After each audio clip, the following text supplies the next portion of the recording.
為什麼有些人似乎怎麼吃都不胖，而我們連喝口水都會腫，運動了半天也瘦不下來呢？過去啊，我們總是用代謝快或代謝慢來做解釋，但我要告訴你啊，這個觀念實在太籠統了。真正的觀念不在於代謝的速度，而是在於代謝的靈活性。今天的主題就是在破解啊，你的代謝是否已經卡住了？想象一下啊，我們的身體就像是一台高效能的汽車，這台車需要燃料，主要有2種，一種是糖，也就是碳水化合物，一種是油，也就是脂肪。而對於一個代謝健康、有彈性的人的話，它就像是一台油電混合車一樣，它可以根据當下的需求，靈活的在燒糖和燒油之間切換。像是啊，你剛吃飽，糖分很多，它就燒糖；而假如說你是在一個空腹飢餓的情況的話，它就把它轉成燒油，把身體儲存的脂肪拿出來。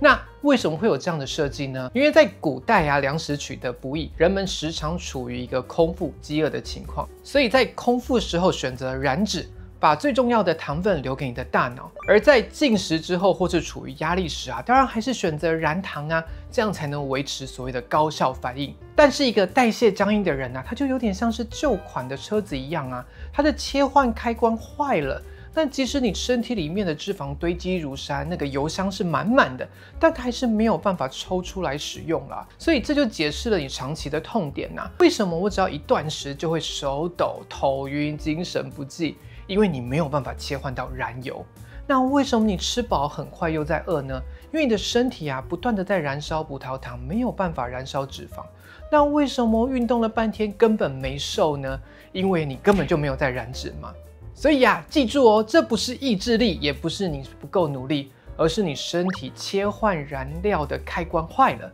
而這種僵硬從哪裡來的呢？它主要跟2大機制有關。機制1，你的粒線體損傷，你的能量平台崩潰。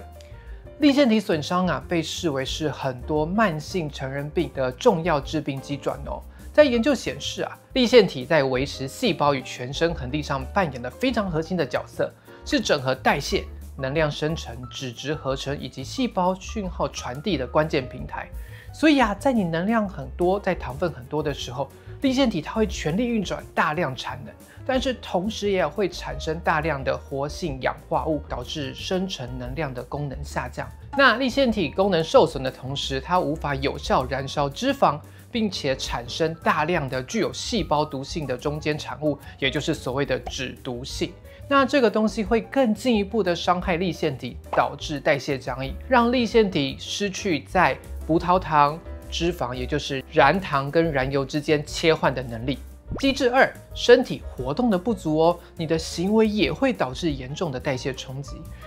值得注意的事情是啊，代謝僵硬它其實發生的時間早於所謂的胰島素阻抗，或甚至早於體重的變化。有一個研究啊證實啊，即使啊受試者維持在一個能量恆定、脂肪穩定、沒有發胖的情況啊，但只要你的活動下降，你的身體就會誘發一個代謝僵硬的情形哦。那這個研究啊，它讓10個健康的成人接受21天嚴格臥床，然後啊再用葡萄糖或者是高脂食物進行所謂的代謝測試。結果發現啊，這些人他本來啊都沒有胰島素阻抗啊，21天之後給糖組沒有事，胰島素阻抗仍然沒有，但是給油組啊居然出現了胰島素阻抗咯。而這項發現啊，它強而有力的證明啊，缺乏運動本身就會直接的導致代謝僵硬，而發生的時間的話，會早於系統性的血糖失調或者是胰島素阻抗之前哦。代謝僵硬對你身體的影響是從細胞層面一路影響到你的血糖、脂肪，甚至到全身哦。它不僅影響到了你的血糖，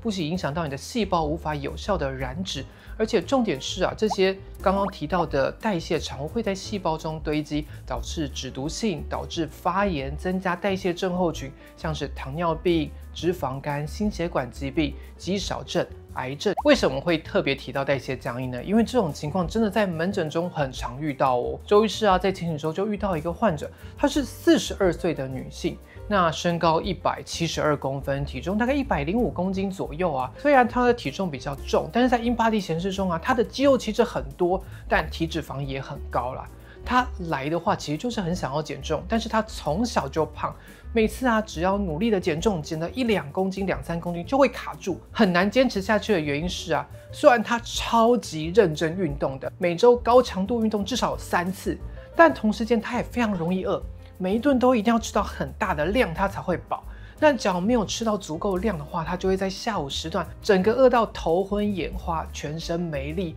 暈眩、脾氣暴躁，而且重點是他的身體一直呈現着慢性發炎，身體很容易疲憊。而他就很可憐因為很怕體重上升，所以只能夠強迫自己一直努力運動，每天壓力都超級宇宙無敵大的。那這些其實都是所謂的代謝掌癮典型的症狀。假如說想要有效的減重的話，那我們絕對不能單靠所謂的少吃多動。接下來我就會為大家說明如何透過一個3R 的原則來重啟我們的身體。第一個 R，Refuel， 重選燃料嘛。運動是啟動燃油開關最有效的方法規律的體能訓練可以刺激骨骼肌來攝取葡萄糖當成能量來源，也可以改善骨骼肌的粒線體功能。而更重要的事情是，即使你是第2型糖尿病的患者，也有同樣的好處。特別是結合體重減輕的話，運動訓練可以改善胰島素敏感性，可以改善粒線體含量，以及改善空腹脂肪酸氧化的速度所以像是你用重複的低強度運動來中斷久坐的行為，像你喜歡用超慢跑或者是一些 Zone 2 exercise， 以及運動零食方案，像是運動後適當的補充蛋白質，可能都會比標準的少吃多動的建議更有效果。第二個Reset， 在飲食上Reset 實際的策略就是可以藉由飲食干涉，像是限制卡路里、過度攝取，還有間歇性斷食，來減少粒線體的燃料過載。可以藉由這個方法改變燃料利用的方式，改善代謝，從而促進所謂的代謝靈活性。所以為了同時減少對胰島素的持續刺激，並且訓練身體切換燃料的能力，減少精緻碳水化合物的攝取，像是甜點啦、含糖飲料啦、麵包類的東西啦，以及增加健康油脂的攝取，像是橄欖油、酪梨和適當的膳食纖維的比例，這是非常有效的一個方法而最後一個R 是 Repair 修復工廠。今天的影片就到這裡，喜歡聽我分享這方面的資訊嗎？如果喜歡的話，歡迎在下方留言告訴我想看完整影片，別忘了加入我們頻道會員，也記得按下訂閱、按讚跟分享，還有加入初日的官方 LINE， 獲得更多健康的資訊下支影片再見，拜拜。